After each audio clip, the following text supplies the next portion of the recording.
Hello, everybody. I have another guest today. It's Britny Bailey Sanchez. I hope I Yep. pronounce everything all right.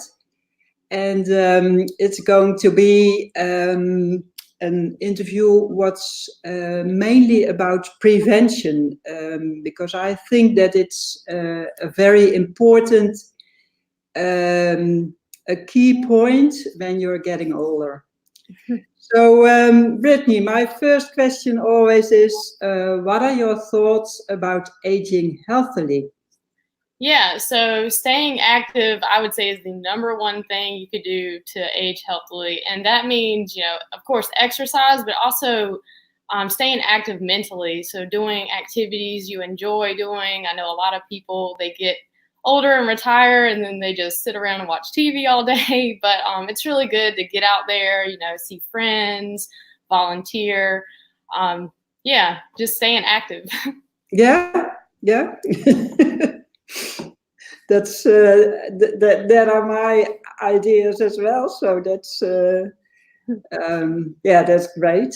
But you are still very young, so you help older and elderly people. But are you thinking about your own aging and how do you deal with that? Yeah, so I think about my own aging a lot just because I was very close to my grandparents and I help them and I help a lot of elderly people. So I exercise 5 times a week. I try to eat healthy. I eat mostly a plant-based diet with a little Hmm? bit of meat every now and then.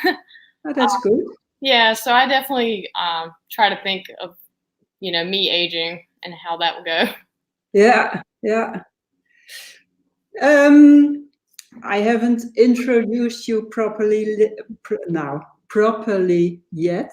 It's obvious that English is not my mother tongue, but I'm getting there. You're doing good. So tell us, who are you and what is it exactly that you do? Okay, so I'm Britny Sanchez. I'm an occupational therapy assistant. So I know a lot of people don't know what that means. Basically, I help people that have become disabled or had an injury or that are aging to do their activities of daily living. So maybe they had a stroke or an injury where they can't use their arm anymore. We teach them how to use adaptive equipment. How to modify activities, like how to dress with one hand, and all things like that, so that they can be more independent with things they do every day, like bathing and dressing and cooking and everything like that. I think you have an actual practice. It's not all online what you do, but Right. it's So I did work for a company. Well, I'm just part time now. And I do home health, so I actually drive to people's houses and help them that way. But you can, in my profession, you can work in hospitals and all nursing homes and stuff like that. But I just preferred home health because you can actually see a person's home and help them stay in the home as long as possible. But yeah, I ventured online earlier this year. It's something I'm still learning, but I'm really enjoying it. I really think I can help so many more people yeah, online through my, teaching what I do. So I'm really excited about that. yeah, yeah. Yeah, and when you can help more people, that's great, isn't it? Yeah, definitely. Um, yeah, for me as well, occupational therapy is an unknown Yeah. unknown word, but you're educating me, so I understand better what it is Mhm. now. We spoke before, and you told me that you knew a lot of your grandparents and Yep. uh, great grandparents, and that they were a source of inspiration for you to choose this occupation. Yeah. So that surely has a starting point somewhere. So can you tell us about that? Yeah, so I came from a small town. I lived in a place called Beargrass, which has not many people at all. And all of my grandparents lived very close to me. So I knew both of my grandmas and all four of my great grandmas. Wow.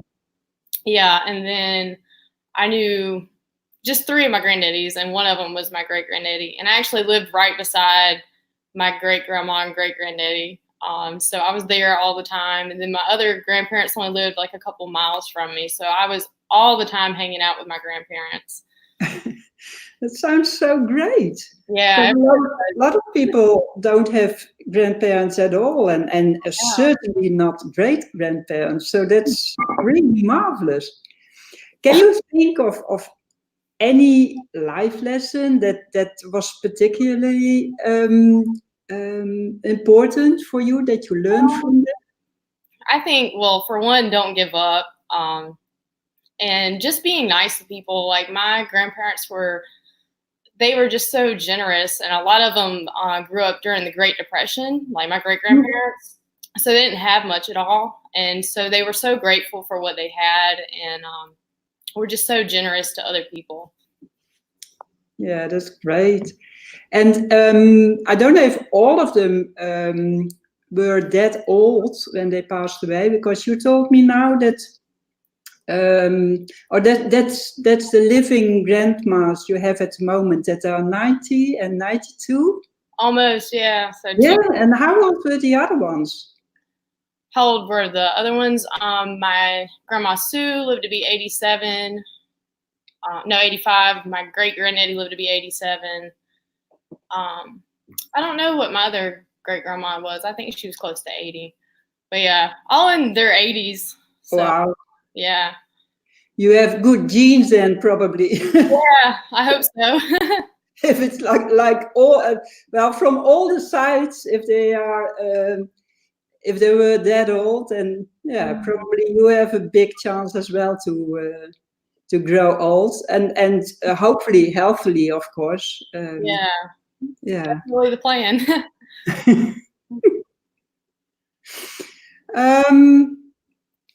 You had a very big announcement this week. I saw it on Facebook, and I had already the joy of taking a peek inside.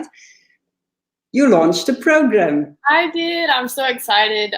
So my program is called Standing Strong, and it's a fall prevention and balance recovery course. So it's where I just provide all the information about fall prevention, because there's a lot of things that people don't know. And then also in the program, I have exercises like beginner, intermediate, and advanced levels, so that people that maybe have muscle weakness can start exercising to gain better balance. Yeah. Well, as I said, I only had just a peek at it yet, but it looks so good and so extensive and yeah, really solid. So I can imagine that you are very proud of it. Oh, thank you. Yeah, I'm super excited. I really hope it can help a lot of people. And we also teach a lot about adaptive equipment and people that maybe use walkers or canes or need shower chairs. So it has a ton of information in there for sure. But if people buy the program, do they also have to buy equipment, or do you just use the equipment that people already have in their house? So we give suggestions, and we tell people to go talk to the doctor if they don't already have equipment, because many of the walking aids can be paid for by insurance. So yeah, we have all the information in there about where to get equipment if they need it, and talking to their doctor. There might be a difference, of course, between the States where you are from and Europe, with all the different countries. Yeah. Where I am from, but yeah, usually you get some or sometimes all from the insurance. So that's yeah, that's nice, and especially for people who can't afford it, of course. So right.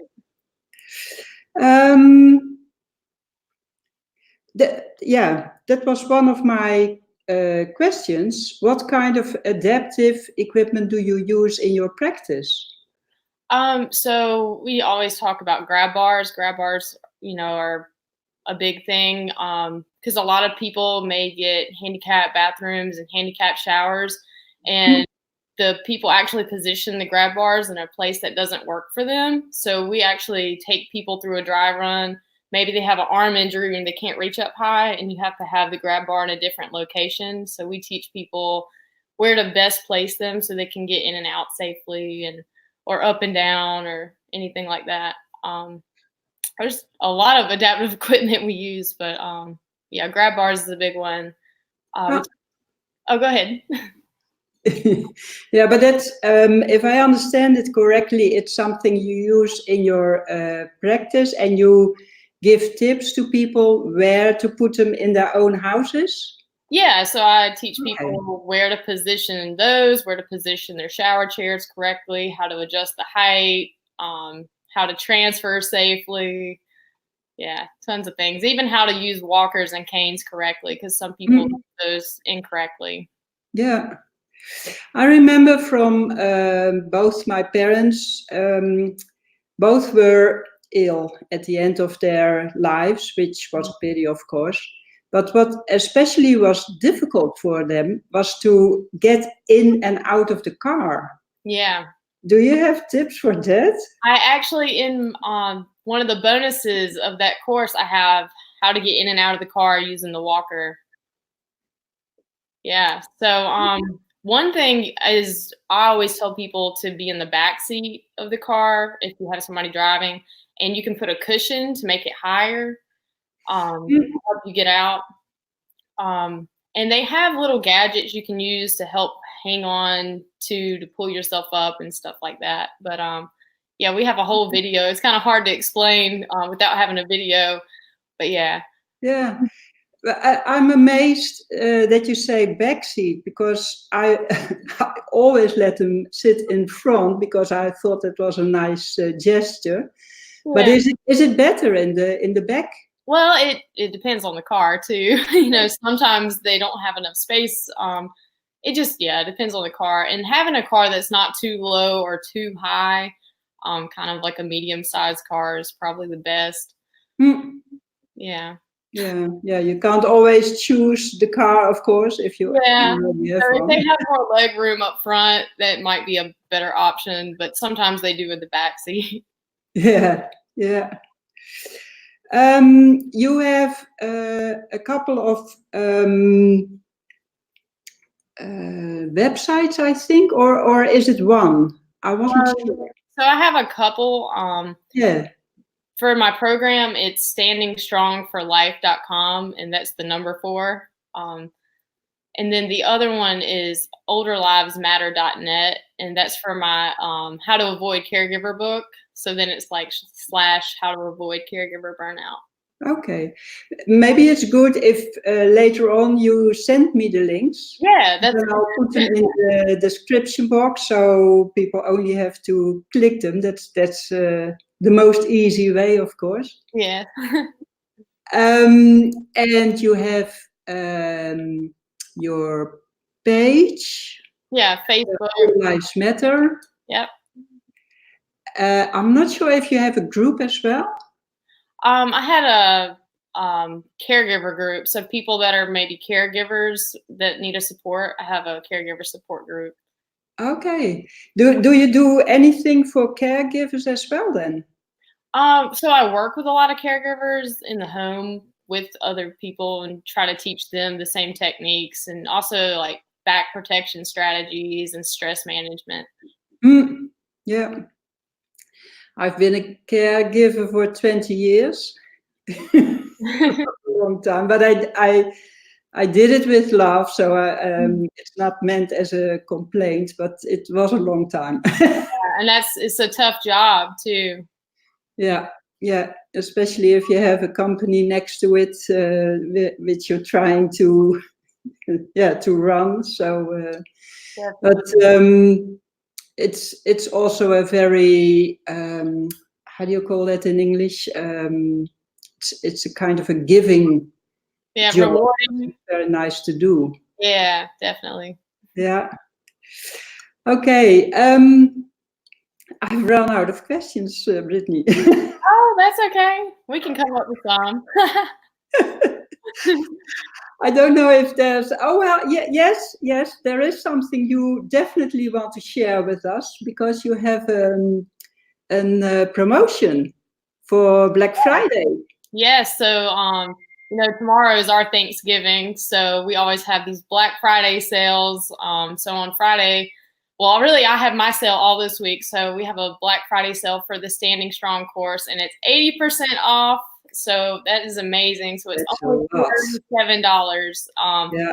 And it's totally worth it because it's so much information, and I guarantee you will learn something. Yeah. Well, I can only agree with you because, yeah, as I said, it looks so good. Oh, thank So you. yeah, so it's definitely worth its price, and well, Mhm. it certainly is if this with this big discount, of course. So I hope that a lot of people make use of it. Yeah, me too. Yeah. I know it can help a lot of people. So. Yeah, definitely. Yeah. Mhm. Yeah. Well, sorry, I'm at the end of my questions. Oh, So that's okay. do send me the links later on, and thank you so much for joining us and for sharing your information. And yeah, Yeah, thank you for having me. I really enjoyed it. you're welcome. Okay, bye. Bye.